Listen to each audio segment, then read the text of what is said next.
후회가 남는다. 판사라는 거는 다른 사람 인생에 가장 극적인 순간에 개입하는 사람이거든요. 그렇기 때문에 굉장히 힘든 자리입니다.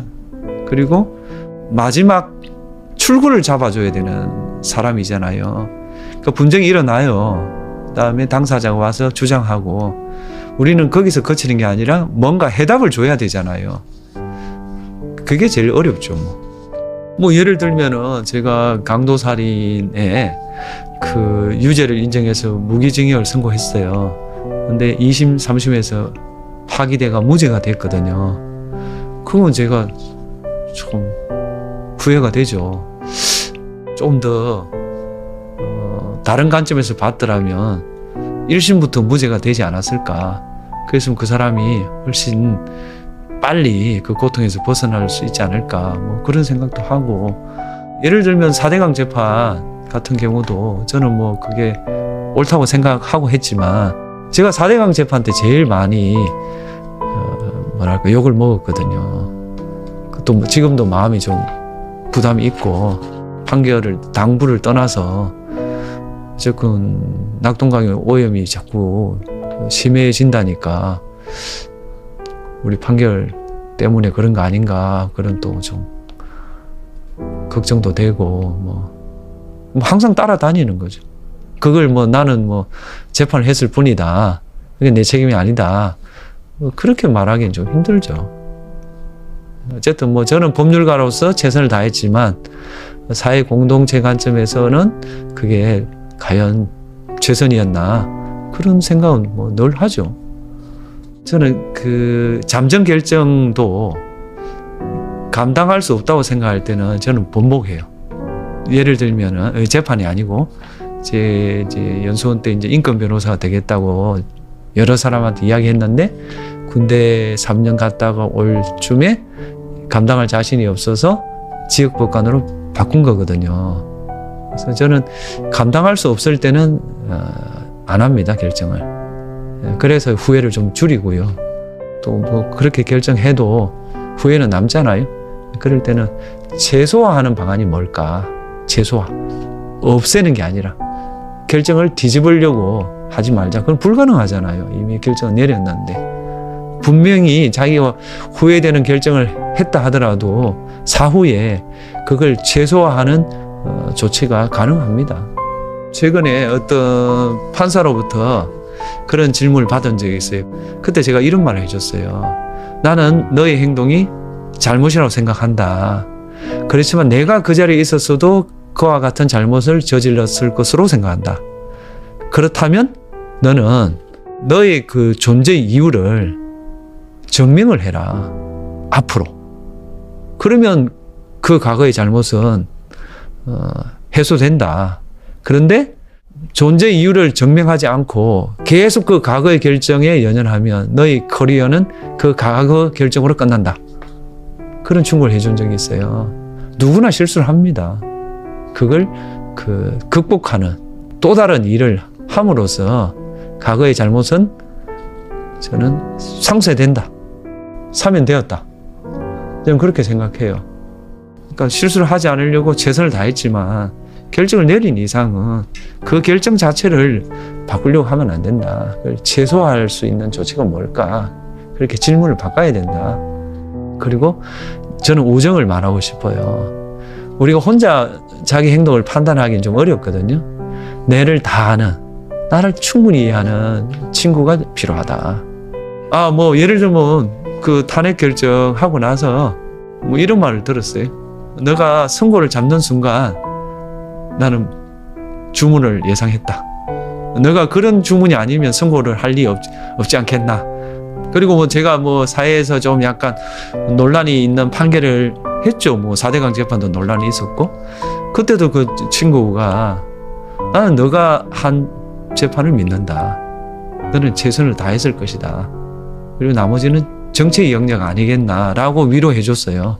그런 게 우정 아닌가. 그 친구가 나를 믿으면 되는 거 아니에요? 뭐 세상 사람들 다 인정받을 필요가 뭐가 있어요? 그러니까 우정이라는 건 내 입장을 전부 그냥 지지해 주는 사람이 아니라 쓴소리도 할 수 있고 위로도 할 수 있는 나를 잘 아는 그런 사람이 주변에 몇 명은 있으면 좋겠다. 탄핵 선고 결정문을 낭독하실 때요. 이런저런 고민과 갈등이 있었을까요? 선고할 때는 없었어요. 네. 모든 게 정리된 상태였어요. 그리고 그 결정에 대해서는 책임진다. 그보다 더 노력할 수는 없다. 그 결정에 여러 차원이 있잖아요. 저는 대부분의 결정을 남한테 맡겨요. 가사는 가족한테 맡기고 뭐 직장에서는 직장 동료한테 맡겨요. 근데 정말 중요하고 본질적인 문제는 저는 제가 결정해요. 그건 잘 양보를 안 해요. 그러니까 그 하나를 위해서 다른 거는 그냥 좀 양보한다 할까요? 아니면 좀 시간을 줄인다 할까요? 그 하나를 결정할 때 그러면 뭐가 잣대가 되냐? 굉장히 어렵잖아요. 저는 첫 번째로 김장하 선생의 가르침에 어긋나지 않는가. 자기한테 갚지 말고 이 사회에 갚아라. 그 뜻이 뭘까? 그걸 이제 쭉 생각하잖아요. 그건 근데 추상적이기 때문에 어긋나지 않을까. 이 정도 선이에요. 그런 차원이고, 두 번째는 우리가 되게 보면은 그 순간의 이해관계에 많이 좌우돼요. 어쨌든 간 이 순간에 이게 나에게 이익이지 않냐. 근데 그건 타인을 설득하기 힘들어요. 이해관계라는 거는 되게 보면 상반되기 때문에. 그래서 장기적인 이해관계로 이 문제를 바라볼 수는 없을까. 과거, 현재, 미래 이렇게 관통하는 시각으로. 예를 하나만 들면요. 그 이진숙 방통위원장이 탄핵할 때 그 재판관이 6명밖에 없게 될 상황이었어요.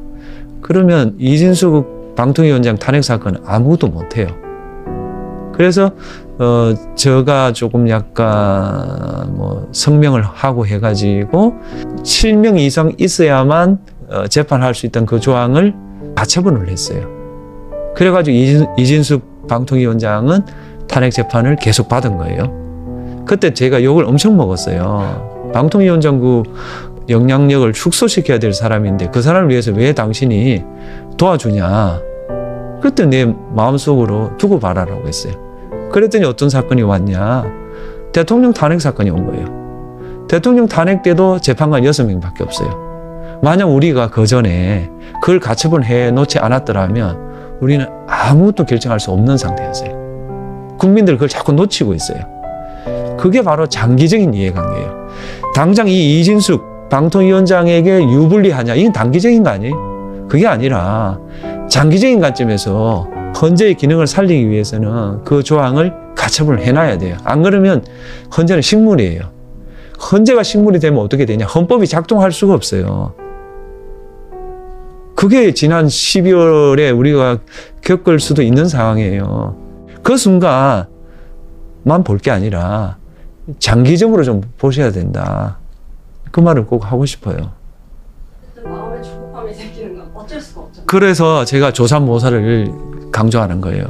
조삼모사 이거 아니에요. 아침에 3개를 먹냐, 저녁에 4개를 먹냐 이거 아니에요. 그게 그거 아니냐 이렇게 말씀하시잖아요.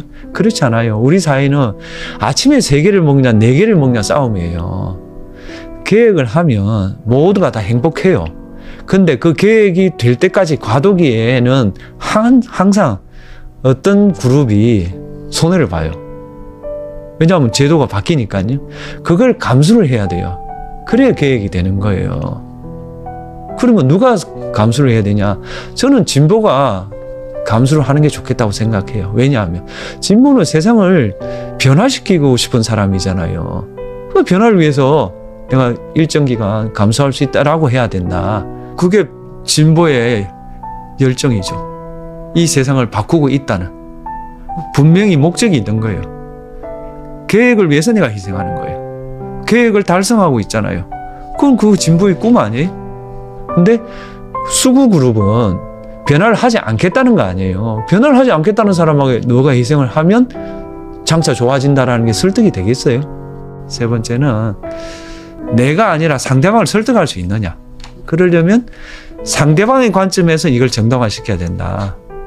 평소에 신뢰를 얻지 못한 사람이 말을 화려하게 해서 상대방을 설득할 수는 없어요. 어떻게 보면 설득이라는 거는 말의 화려함에 있는 게 아니라 평소 그 사람에 대한 신뢰, 그게 설득으로 이어지는 거 아닌가. 저는 이 사회가 신뢰를 서로 깎아먹고 있다라고 생각하거든요. 신뢰를 자꾸 없애는 쪽으로, 그걸 자꾸 무너뜨리는 방식으로 간다. 좀 그걸 우려해요. 그렇게 하면은 결국 극단주의자들 세상이 돼요. 그 미래는 제가 볼 때 폭망이에요. 극단주의자가 설치는 세상이 지속된 적이 없어요. 우리는 조짐이 보인다. 예를 들면 유튜브면은 계속 같은 편 유튜버만 보잖아요. 상당 부분이 거짓말인데 그걸 진실로 믿어요. 그리고 상대방 진영에서 나온 유튜버는 사실에 근거한 게 많은데도 믿지 않는단 말이에요. 그게 같은 사회가 될 수 있어요? 우리가 자꾸 착각을 하는데 우리는 같은 국가를 이루고 있어요. 같은 국가를 이루고 있는 거는 공통 기반이 있기 때문에 국가예요. 공통 기반이 없으면 국가가 안 되는 거예요. 그걸 원하냐는 거예요. 나라가 쪼개지는 걸 원하냐는 거예요. 그게 아니라면은 왜 정당들은 극단주의자들한테 휘둘리냐, 여든 야든. 저는 그렇게 질문하고 싶어요.